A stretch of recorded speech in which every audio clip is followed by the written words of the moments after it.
దేవుని ఏర్పాటు చాలా గొప్పది. పాస్టర్ శామ్యూల్ కర్మోజీ గారు సువార్థికుడిగా కాకినాడ పట్టణానికి వచ్చినప్పుడు, ప్రతిపాడు క్రూసైడ్కి వచ్చినప్పుడు నేను కలవడం జరిగింది. మా మధ్య ఉన్న పరిచయం చాలా తక్కువ, అని మేము 2 సంవత్సరాల క్రితం అమెరికా దేశంలో ఉండగా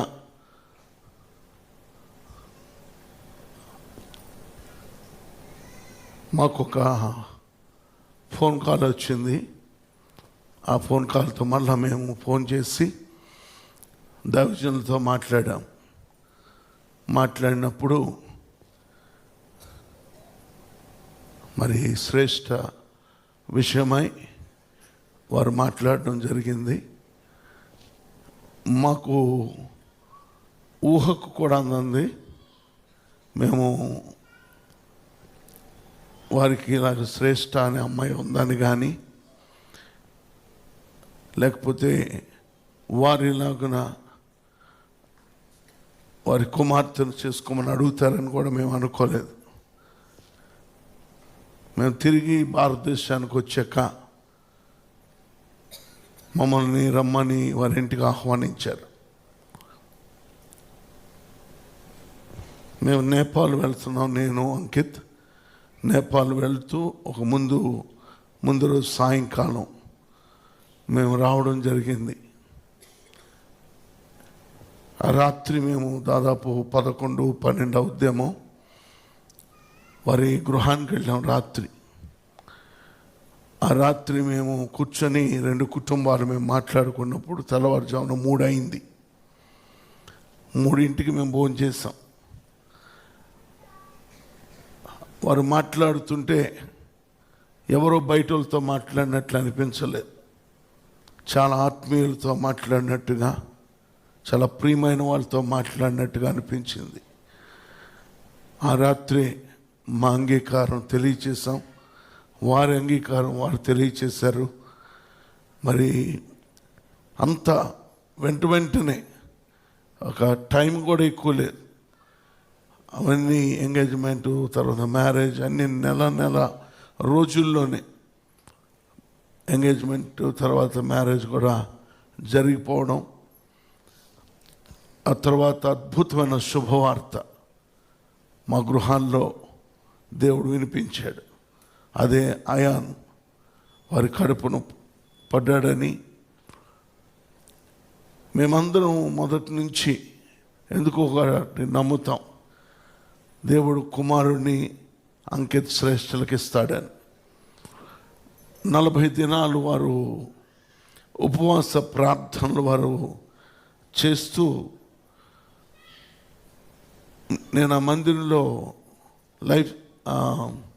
లైఫ్ యూత్ సెంటర్లో ఉండగా అంకిత్ మాట్లాడుతూ దేవుడు నాకు మగబిడ్డనిస్తున్నాడు అని తెలియచేశాడు.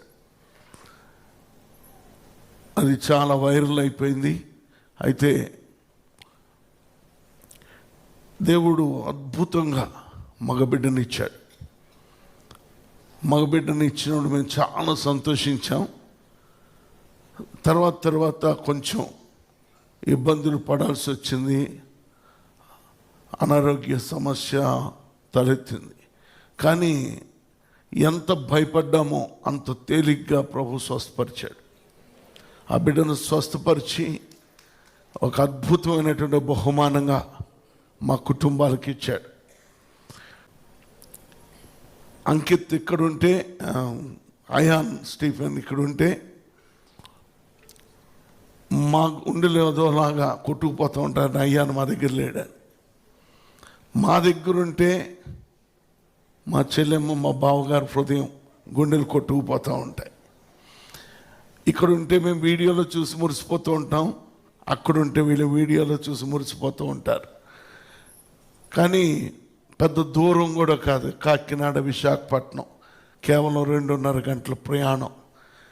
మరి దేవుడు ఎప్పుడు వాళ్ళు చూడాలనుకుంటే శ్రేష్ఠ అంకిత్ అయాన్ని తీసుకొని రావచ్చు అని మేము ఎప్పుడు కావాలనుకుంటే అక్కడికి రావచ్చు అని మేము ఇందులో నిర్బంధాలు లేవని అద్భుతమైనటువంటి బాండ్ మా మధ్య పెట్టాడు. ఏదో కొత్త వాళ్ళు మా ఇంటికి వచ్చినట్లుగా లేకపోతే వాళ్ళ ఇంటికి కొత్తగా నేను వస్తున్నట్లు అనిపించడం వల్ల ఈ విధమైనటువంటి అద్భుతమైన సంతోషాన్ని దేవుడు ఇచ్చినందుకు నేను దేవుని స్తుతిస్తున్నాను. దేవుడు ఒక గొప్ప కార్యం అంటే ఆయన రాకడ ఆలస్యమైతే ఒక గొప్ప ప్రవక్తగా గొప్ప దైవజనుడిగా అయాన్ని వాడుకోబోతున్నా. ఆ కేకలు మీరు విన్నారో లేదో, ఆ అయాను పెట్టే కేక అంటే యోర్దాను దగ్గర ఒక కేక, ఒక స్వరం పెడితే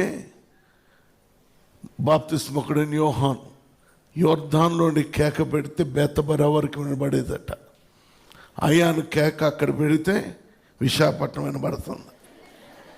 విశాఖపట్నంలో కేక పెడితే మాకు అక్కడ వినబడుతుంది. ఇందాక బయటకు వెళ్ళారు ఎక్కడికో, ఫామ్ హౌస్కి వెళ్ళి మధ్యాహ్నం 3 వచ్చారు. మేమందరం కూర్చున్నాం, ఎవ్వరి మాటలు వినబడలా. అయాన్ కేక లిఫ్ట్లోంచి బయటకు రాకముందే మా అందరికి వినబడితే అందరూ పరిగెత్తేశారు అయాన్ని ఎత్తుకోవడానికి. అద్భుతమైనటువంటి బిడ్డను దేవుడు ఇచ్చినందుకు దేవుని స్తుతిస్తున్నాను. ముఖ్యంగా మీ దైవజనులు, మా ఆత్మీయులు దైవజనులు కర్మజయ్ గారికి నా ప్రత్యేకమైన వందనాలు తెలియజేస్తున్నాను. ఈ సమయాన్ని బట్టి నేను దేవుని స్తుతిస్తున్నాను.